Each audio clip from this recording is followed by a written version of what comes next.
when I excavate, I have to check like everyone else's notes, getting like, well, descriptions like brown, browner, like more brown.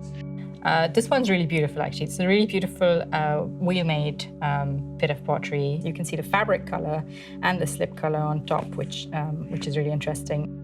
So as we're excavating, we're looking really, really carefully at the changes in the color and the texture of the soil. So it's the differences in the browns that are revealing to us whether or not we're seeing changes in the use that were happening, or there's different sorts of features that are visible in the archaeology.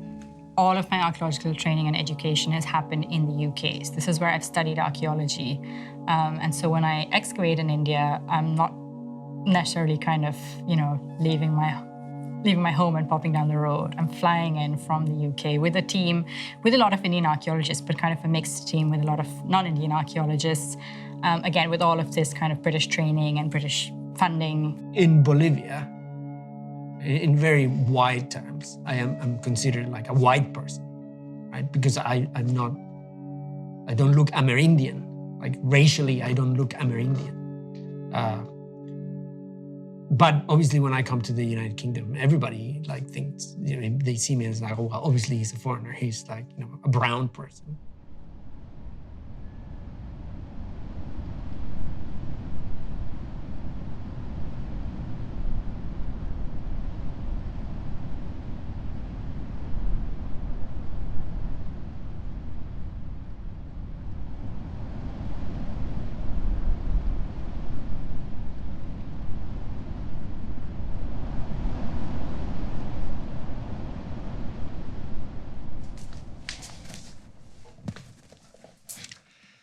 Hello, my name is Cameron Petrie and I'm an archaeologist. And most of my research has been looking at the archaeology of Iran and Pakistan and India. And this is a photograph of me in a hole that's been dug by a JCB into an ancient lake bed. And it was hot, unnecessarily wet, and we're taking some samples to try and reconstruct the ancient climate. It was sort of fun. I think I'm semi-smiling. I'm not entirely sure. For a long time, my research has been collaborative, and it's also become much more multidisciplinary. And recently, we've been looking at how changes in climate impacted upon populations around 4,000 years ago in ancient India and Pakistan. Stratigraphy is the layers that are revealed as you excavate down into the ground and into the past. And I've always found stratigraphy really fascinating because, in a way, you're actually exposing and seeing time.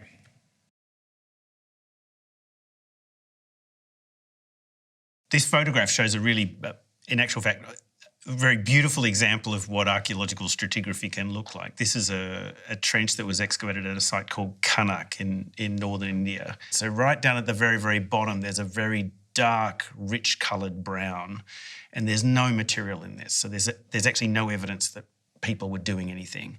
And then what you can see above that is the beginnings of activities. You can actually see there's the remains of a building, and it's made of mud bricks. Each one of the mud bricks is a different colour, which is interesting. One's sort of a light brown, one's a mottled colour, one's a darker brown.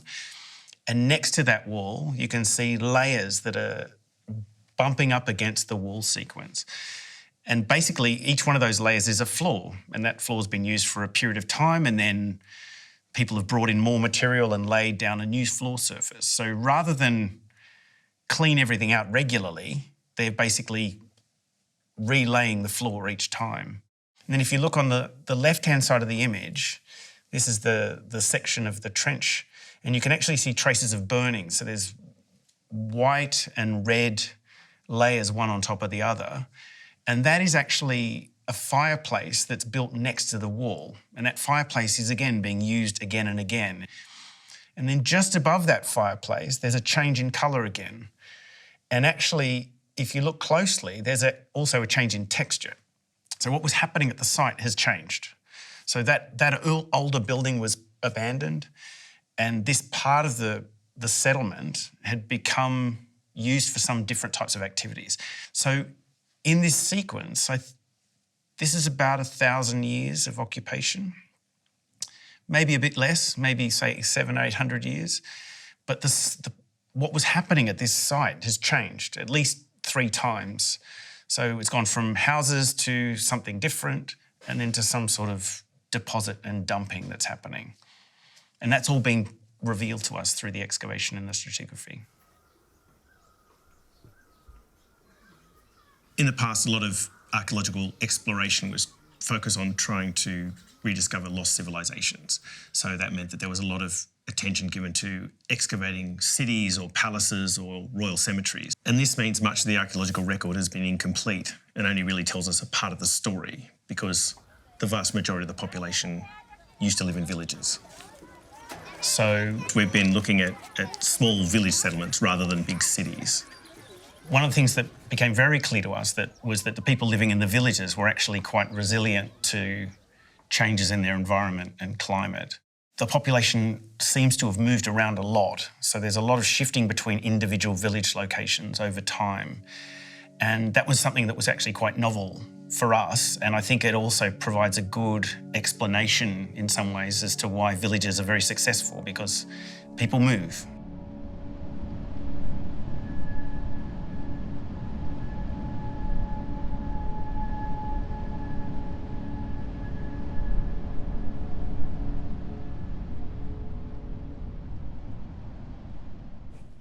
Hi, I'm Danica Parekh. I'm an archaeologist and a research and engagement fellow working in museums. That picture is from an excavation that we were doing in northwest India. Most of the sherds are really small, which is kind of standard, but you can see this really big one towards the front, and that's very unusual. So it's a bit like, it actually looks like we've been out fishing or something, and we've just got a pile of tiny fish and then suddenly caught a whale or something along the way. So for my PhD research, I looked at the ceramics excavated from archaeological village sites in northwest India that dated to the Indus civilization period. And I looked at, I forget the exact number, but I think over 8,000 sherds to try and understand how life in these villages changed as the huge urban settlements, the cities around them, grew and expanded. So kind of trying to understand the relationship between urban and rural populations, and what impact the rural populations had on people living in the cities. What interests me in particular about pottery is I think it can feel like a real visceral connection to people in the past, I think. You know, it's something that's made by hand. It's something that's used day to day for cooking and eating, things like that. But you can really see those traces of people's lives, and you can see those traces of people's hands as well. So, you know, because clay obviously is very malleable. So you can see things like fingerprints of the past in these vessels, and it really gives me, I think, a connection to the people, you know, who used this thousands of years ago. It feels very, very intimate in a way. So this is actually one of my favorites. The top's been slipped in this dark brown color, which regionally we often call a chocolate slip, because it's got this really lovely kind of chocolatey feel and look. It's very smooth. At some point in the pot's the life cycle, someone's gone in and decorated it with this sort of deer or goat or some kind of animal. I think it's really lovely, and it kind of demonstrates the sort of things that we were saying about agency and about people doing things differently, and about kind of creative expression through pottery as well, rather than people doing the same thing every time in workshops, as I think has been assumed for a long time. We kind of see these little flashes of personality and something really unusual happening as well. All of the archaeology the early archaeology of the Indus was done during the colonial period, so really within this imperial archaeology framework in South Asia. And so there's lots of ideas that kind of came from how India was thought about by these colonial archaeologists as kind of very traditional, this very stagnant, kind of, you know, unchanging over time, and ideas that we would, you know, call Orientalist now. And you see these kind of filter in through the archaeology. So I wanted to kind of try and unpick that a little bit and think about rural communities as, you know, not necessarily untraditional, but as having agency, you know, kind of picking and choosing which elements of change they might incorporate in their lives and things like that. So the villages are obviously really connected to to all of these trade networks across the Indus. But at the same time, what we don't find, and what we haven't found at any of the small villages that we excavated, are examples of the urban pottery. They're using their own local materials. So I think we can kind of see a really interesting example of them choosing what parts of this broader in this, let's say, socioeconomic landscape to engage with, the different things that they might be using and the things that they kind of continue to make themselves and what local character they continue to hold on to.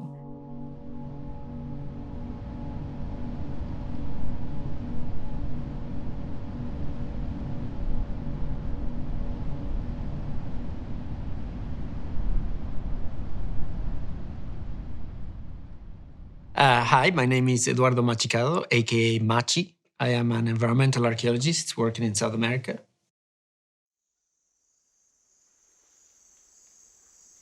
that picture is a picture of me in a field in Amazonia, in northeastern Bolivia, where I was doing I was attempting to do soil survey. It was also challenging because I ended up in that field by mistake. I was not supposed to be there, and I just realized that I shouldn't be there when I looked that I was surrounded by cattle. Well, for my dissertation, I excavated 2 archaeological sites in northeastern Bolivia in the Amazon forest, looking for evidence of agriculture and settlement in order to understand the maybe subtle and maybe not so subtle impact of human activities in the Amazon during the Middle Ages. I focused specifically on the signature that humans have on soil formation. And one of the techniques that I use is micromorphology. What we do is we take a piece of the soil. Once this block is taken, we throw it into a resin.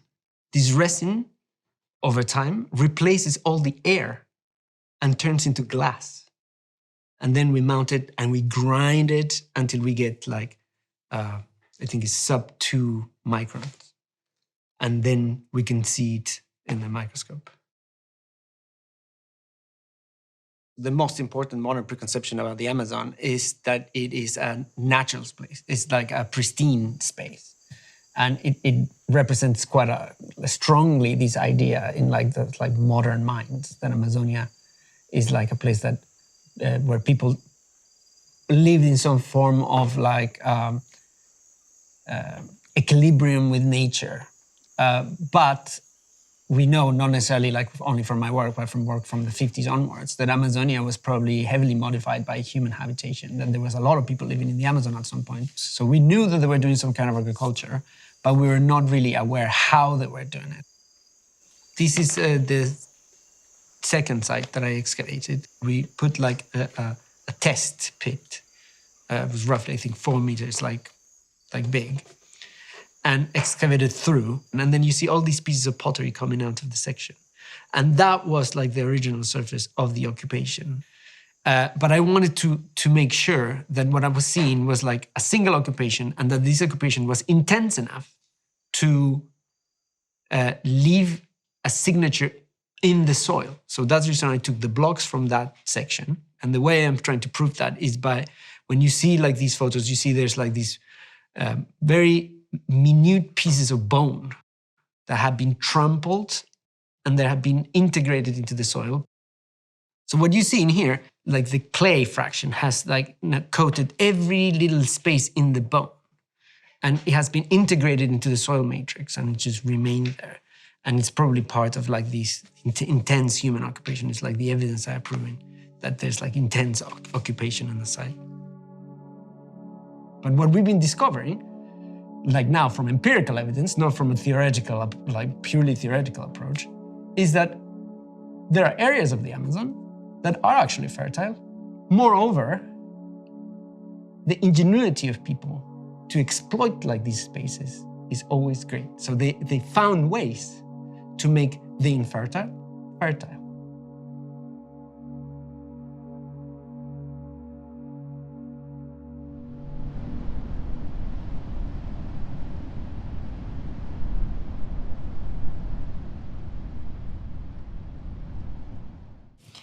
When we talk about positionality, we essentially mean your position or your identity in life. And for something like Research, thinking about your positionality, essentially means considering your identity, your background, how that might affect the work, and also questioning whether you're the right person to do the work sometimes. So being really clear sometimes about the power dynamics that you might have benefited from and what impact that has on the work. And so it's an ethical consideration to take into account when you're doing the research. I do try to think clearly about where my interpretive framework comes from. And I think I grew up in Australia. I now live in the UK, and I've been influenced by both of those aspects of my background.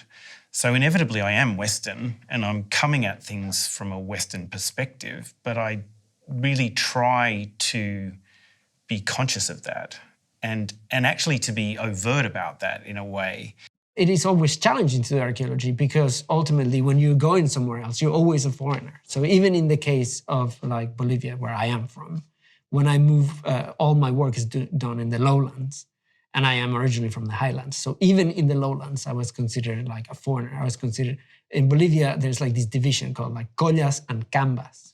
So cambas are people from the lowland and collas are people from the highlands. And I was always considered a colla, no, el colla.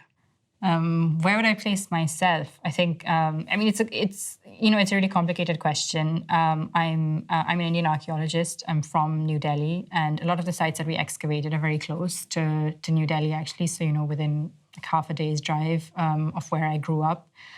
So it's a landscape that's very familiar to me. And so in that sense, it was really exciting to do the work there. In Latin America, the universities are strongly politically and like overtly political. And since like 1910, they have been always associated with like Marxist ideas, particularly with the Universidad de San Andrés, like Trotskyian. So the education that we got as archaeologists, first, like the university is free. So one of the things that was very strongly like encouraged and imprinted was that, we were not academics in the sort of like normal sense of the word, I guess, like in how people would understand academics in Europe, but that we had to be agents of the revolution, and that our work of archaeology, partially our work, was like to quote unquote give like Amerindian people access to the past. No matter how long I've been working as an archaeologist, there's a lot of unlearning to do because of how I was trained. But also there's these kind of emotional elements that I think come to it because of, I think, my connection to that landscape and those histories. Once you are in the field, you have to acknowledge that this in itself is a bit of a colonial approach to things, because we're giving the past to people. Whereas, the more I lived in the countryside, and I worked in the countryside of Bolivia since I was 20. So it is like, 20 years now, roughly. It is clear to me that, people in the countryside know what their past is. Their past is whatever they want it to be. When we're working in these villages in India, I'm typically one of the only white people in the surrounding area. And although I represent a famous university, the young kids that we encounter are usually far more interested in the fact that I'm an Australian and I happen to like and play cricket. And I don't think you have to have a personal connection to what you're studying. And in a way, that also becomes very complicated, because I think when you are a South Asian archaeologist or a minority archaeologist, you're often only expected to work on something that would be your own direct heritage. For example, if you are a South Asian archaeologist who works on Roman archaeology, for example, I think people find that really unusual and comment on that and that kind of thing. Whereas if you're a white archaeologist, the world is your playground. You can pick anything to work on. So sometimes I kind of wonder if it would have been more interesting as an exercise if I'd picked another area to work on. Being an archaeologist that, I guess, was trained in the late part of the 20th century and did a lot of research in the last 20 years or so, I'm very conscious that I've done a lot of reassessment of older thinking, and that's good in a sense, but I'm also aware that, in 5 years' time or 10 years' time, some of the things that I'm thinking now or suggesting or arguing now may be superseded, and people come up with different ideas. But I think what this kind of research should tell us is like to have like some sort of humility, that what we say now, that the certainties of today may be uncertain tomorrow, based on the evidence we discover. So in terms of identity and background and training, I think there's all kinds of things to take into account when you think about your work as an archaeologist, why you do it, and how you want to do it in future, what changes you want to make, for example, and who you'd like to work with. And yeah, I think it is very complicated, but it's also, I think, a very interesting exercise in self-reflection.